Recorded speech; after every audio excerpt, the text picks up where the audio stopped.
Happy New Year! Happy New Year!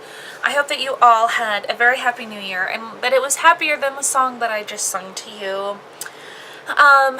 What did you do for your New Year's Eve? Did you go to a party? Did you stay home? Did you go to sleep? I really wanted to go to sleep, but my friends always host the most amazing party where they set up their drum set and microphones and electric guitars and acoustic guitars and piano, and it's just so fun because you don't have to be perfect to perform at this New Year's Eve party. So I had a lot of fun. I did a lot of singing and screaming, and so my voice is a little bit fragile this morning, but like, you guys would even know that. I just know that because I'm a trained singer. So anyway, that sounds so snooty. I am a trained singer. I am a singer. Oh.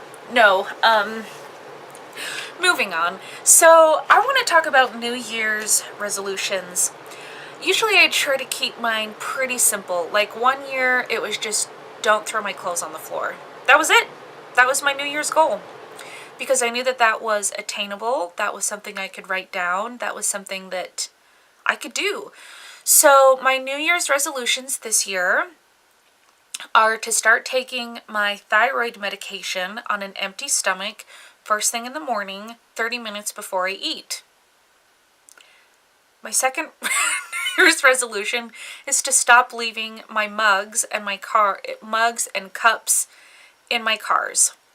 Now, when I got my driver's license, I drove my parents' old Ford Taurus, and then I inherited their Windstar minivan, teal, with gold stripes. So hot. So it was a minivan, and I drove that thing in high school, and it was awesome because I had a whole van to fill up with crap. My friends always hated it when I would drive because they'd be like, your van reeks. It stinks. There's nowhere for me to sit. It is disgusting. I don't know what I'm going to find in the back of your van. But I was just like, come get in the van. I'll drive. So I had this van, and of course I was always in a hurry. Punctuality has never been my strong point. Thank heavens I married somebody who's opposite of me and very structured and very disciplined and very much on time. He had never pushed the snooze button until he married me. Back in high school, in the van, I would sometimes have breakfast smoothies, and I just throw the mug back there. Well, one time I hadn't finished my mug that had orange juice and milk, and I just put it in the van, and I just didn't even know it was back there, and it was rotting and stinking and disgusting, and one of my friends found it, and flies had laid their eggs. Oh my gosh. And it was like puffing out fruit flies, and it was disgusting. The same thing also happened in my bedroom more than once growing up. I'd have a mug of something and it'd get put behind, I don't know, like one of my porcelain dolls, because I had those, and just disgusting. So my mugs would breed like fruit flies because I'd leave a mug of orange juice or something disgusting, and then when I would clean my room after my mom threatening to kick me out of the house. Okay, she didn't threaten to kick me out of the house, but so I also have made wine because I've left grapes in bags in the bottom of my outdoor gear tubs. This has happened twice. I've had grapes in a backpack, and then I put all of my backpack stuff away, and then I pull it out and I'm like, oh my gosh, what is that smell? And literally there is homemade wine out of grapes. I don't know if it's actually wine. I didn't drink it.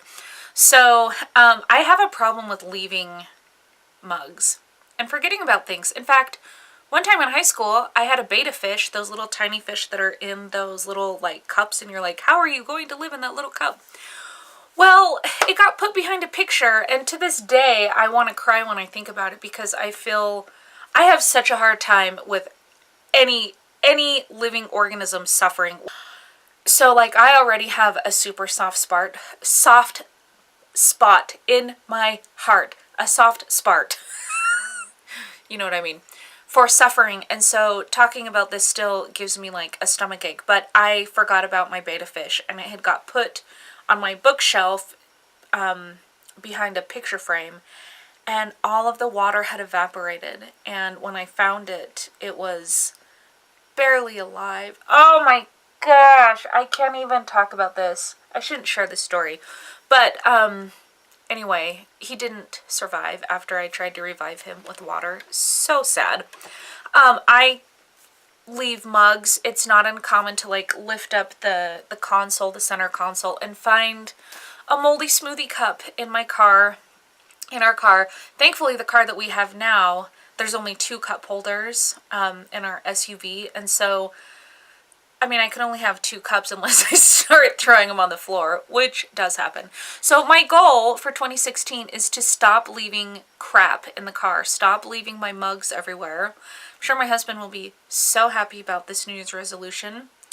And I think that's it. I'm going to take my thyroid medication on an empty stomach. I have done hundreds of hours of research and listening into thyroid problems, thyroid medications, how to help your thyroid improve, and they all say that you have to take your thyroid medication first thing or on an empty stomach 30 minutes before you eat alone. So you can't take it with your aspirin or your other medication. I take another prescription drug, and I usually just take both of them at night because I'm that lady.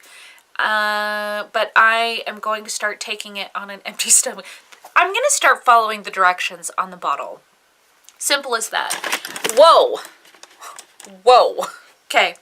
And then I got this for Christmas. I actually got one for my mom and my mother-in-law because I thought it was so amazing. You guys probably already have these. I'm usually really late to the train on things that are awesome, but I did see a couple people have these on YouTube. This is called the Happy Planner, and I love it because there's a lot of space to write every day. So I do have a daily schedule that I try to follow, but this is going to be the place where I have my reminders. There's pocket folders in the back so I don't forget, like if I have a letter I need to take to the post office or something, or a receipt I need to hang on to. This is going to be everything in one place, and I am going to be filling out these little things because I'm also going to be reading more. My husband and I don't have like a ton of common interests, but because we love each other, we try to stretch our horizons and our interests to develop things that we can do as a couple. And so he gives a little, I give a little, I take a little, he takes a little, but it's been really awesome. Over the last few years, we have started doing things more as a couple, and one thing that we did is we started a book club where we would take turns picking books. He's like a major reader, and I just feel like I never have time to read. So like a magazine, I can handle that, but a full-on book, no. But we started our book club, and I have read a lot of books, and then our book club kind of fizzled out over the last 6 months or so, and so I'm going to get back into book club, and my goal is to read 1 book a month. Read or listen, because I listen to books while I walk and exercise. So that is also a New Year's resolution, and I think that's it. So I'd love to know your New Year's resolutions. Leave them down below. And no, that's it. I'm just going to keep it at that.